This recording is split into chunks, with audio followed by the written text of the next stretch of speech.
Chapter 403. While the three women were chatting and laughing, Sia and Barbara were mainly teasing Felicity. Not long after, Laurel arrived at the scene. Beside her was Thea's other brother, Tommy Merlin. The two of them had trained well in the bloody Gotham. As criminals, the two of them had a stronger presence than Shadow in Star City. As the leader of the Raptor Squad, Barbara naturally had to greet them. However, she stopped after taking 2 steps because she saw Oliver holding Shadow's hand and blocking the two of them. Laurel, Tommy. Oliver didn't know how to feel when he saw his best friend and his former love holding hands. However, he couldn't pretend that he didn't know them. He went up and greeted the two of them affectionately. Oliver. Laurel and Tommy had similar thoughts. They didn't know how to face him. Although the recent news was covered by Thea saving the metropolis, there was still news of Oliver's return from the island. The two of them naturally saw the news, which was why they didn't return to Star City. Longing, guilt, old feelings, friendship, and love were all mixed together. Even they couldn't understand what was going on, let alone outsiders. I heard that your brother is in a relationship with Laurel's sister. How promiscuous. Barbara, who was watching the scene from afar, said to Thea with some dissatisfaction. That's not even close. Thea thought to herself. Felicity from the original Spacetime and Helena from the Raptor Squad, who didn't come today, were all in a relationship with Oliver. These women all knew that he loved Laurel, but they all forgave him. What kind of F***king charm was this? Barbara said it was fine, but she didn't expect Thea to scold Oliver with her. Seeing that the atmosphere was too awkward, she quickly pulled Thea and Felicity over to join in the fun. With the addition of the three of them, the atmosphere became much livelier. These 7 people were more or less related to each other. Laurel was also uncomfortable with the idea of reorganizing the family, but she had always been generous and didn't reject Felicity. Felicity was a homebody in private, but she had been the vice president of the Quinn Group for several years, so she had no problem dealing with the situation. With a few jokes, there was a harmonious atmosphere between sisters. Thea. Did you see Sarah when you went to Purgatory Island? Oliver pulled Thea out of the crowd and asked softly. Thea's high IQ allowed her to recall what had happened back then in a 1/10 of a second. She had rescued Sarah and then boarded the Wave Rider.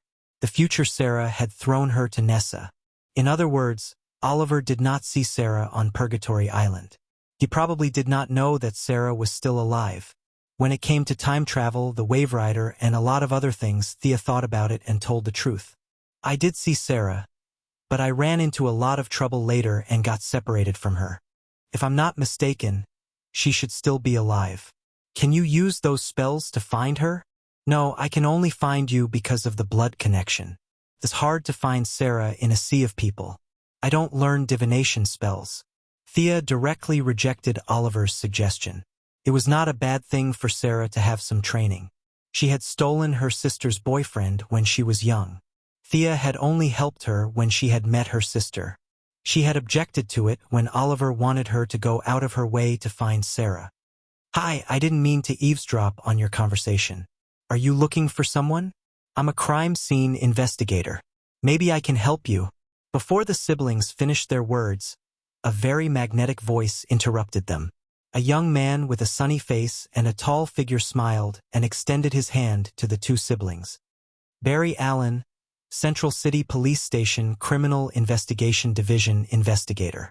The brother and sister shook hands with him and introduced themselves to each other. They could be considered to have met each other. Oliver felt that the young man made him feel very comfortable and liked him a lot. Thea didn't know what to say. Was Joe West unhappy that Star City had been peaceful and stable for the past few years, and that Lance's salary had been raised a lot? Even Barry Allen, who had nothing to do with him, had been brought in to take advantage of him. In fact, Barry Allen was quite troubled. Joe West was kind enough to bring him out to meet his colleagues in the police system. Although they were not in the same city, they were connected, and there was no telling when he would need the help of the police department in the same city. At this time, Barry Allen, who was not the Flash yet, went to the crime scene to meet several senior police officers, especially Old Gordon, who was a big shot in the police field. When he found that he had nothing to do, he happened to see Thea and the other young people chatting, so he wanted to join in the fun. Thea didn't want to get too involved in the matter of the extreme speed, so she said a few words to him and left the conversation to Oliver, who was naturally compatible with him. After a while, Tommy, who felt that he was surrounded by women, also joined in the conversation. The 8 of them, 5 girls and 3 guys, started chatting. "Ali, is that your sister? The hero who saved Metropolis?" After chatting for a while, Oliver and Barry Allen became very familiar with each other. Barry saw Thea, who was surrounded by the girls. Even though she tried to hide it, her temperament and demeanor still suppressed everyone. She was like the moon in the night sky, calm, reserved, and not to be ignored. Oliver took a sip of wine, his heart full of pride for his sister. "Yeah, I heard that Metropolis has started to cast a bronze statue of her." "That? Are there really aliens? I heard that they suddenly disappeared because of aliens." The entire city of Metropolis had disappeared for a week, and it was impossible to hide it. The American government wasn't that generous, so it was impossible for them to say that they did it. Aliens was their answer to the outside world. Barry had been investigating the cause of his mother's death all these years. That strange red lightning often appeared in his dreams, and he painstakingly searched for the answer, trying to find the truth behind the night of his mother's death. Being an excellent crime scene investigator couldn't help him find the truth, and at that time, Metropolis had suddenly disappeared from the world. During that week, Barry secretly rushed to the old site of Metropolis, which was tightly sealed, just to find the secret behind it. Aliens, just right, could explain his doubts for more than 10 years, but he only had one question left. Why? Why did they choose him, and not someone else? Oliver pondered for a while in the face of Barry's question.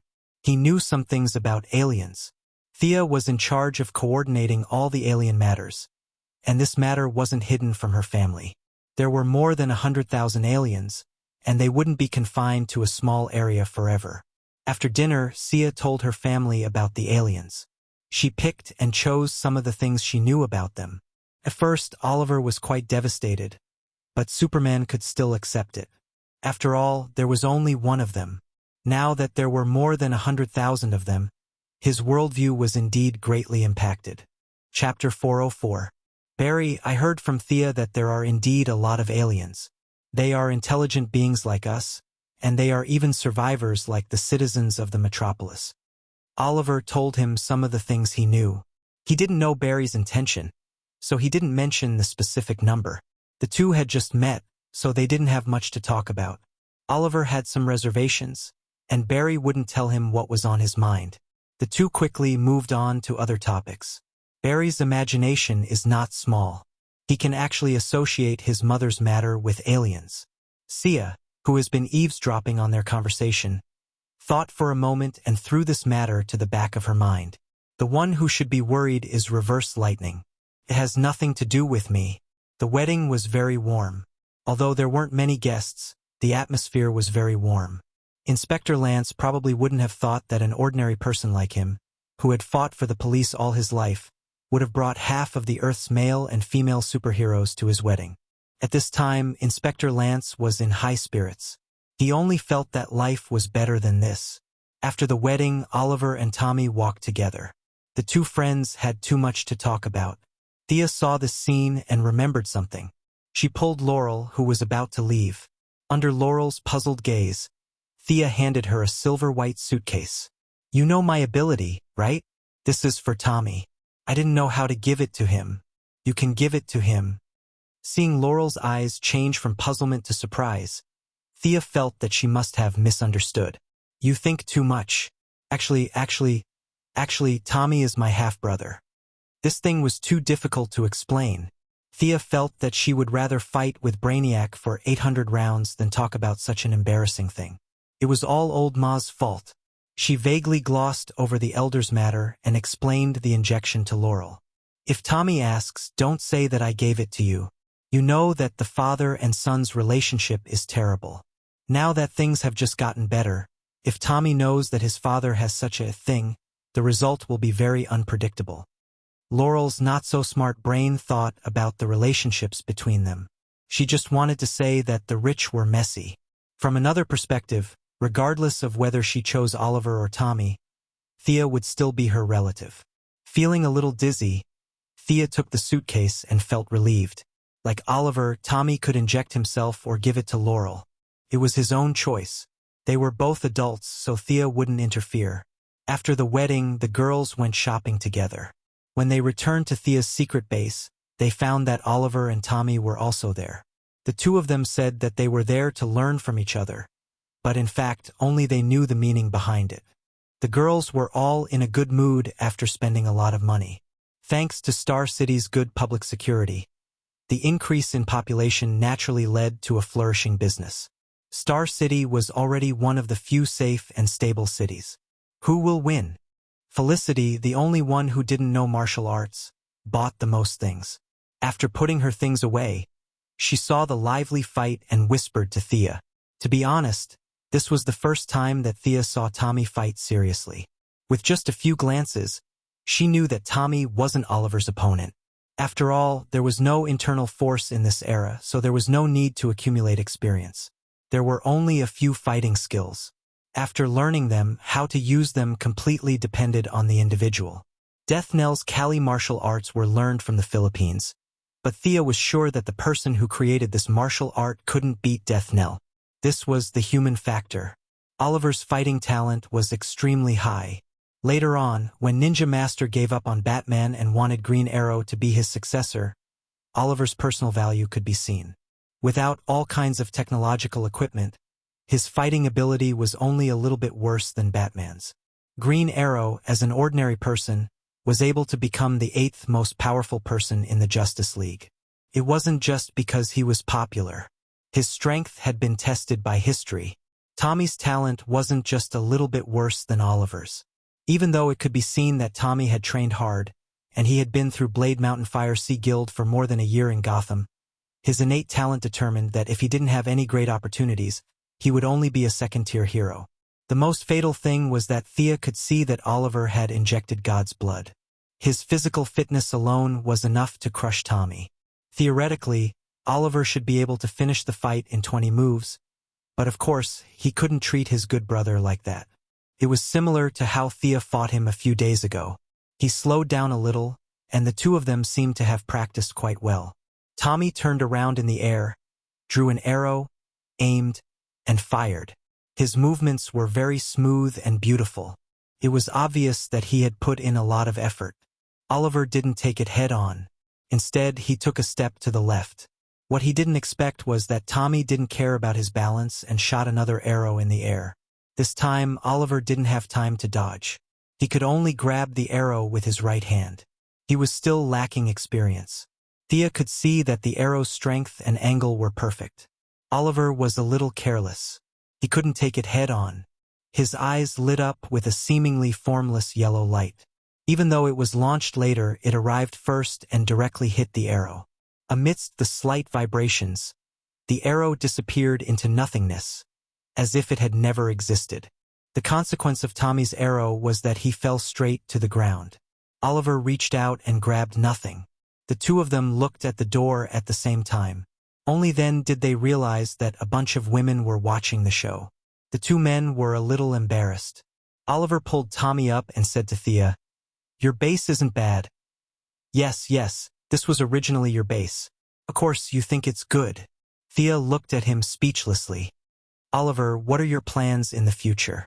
Thea still wanted to ask his real thoughts. After all, Star City had changed a lot. There were definitely criminals, but there weren't many of them. Oliver, who had been home for a few days, also thought about this problem. His original plan was to eliminate the bad guys in his little notebook. Killing to stop killing was his belief at the moment. However, under Sia's butterfly wings, Star City had changed too quickly in the past few years. Malcolm, the big boss, had disappeared, leaving behind only a few small fries.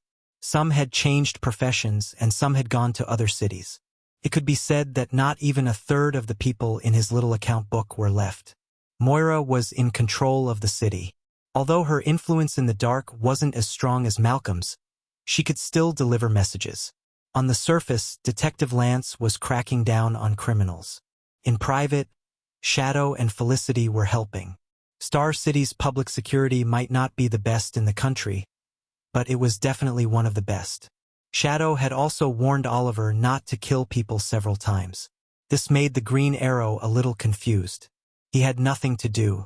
Especially on Gotham's side, Barbara had returned to Batman's team, and Laurel and Tommy had returned to Star City. The four heroes, 2 men and 2 women, were staring at each other. It wasn't easy to find someone to cause trouble.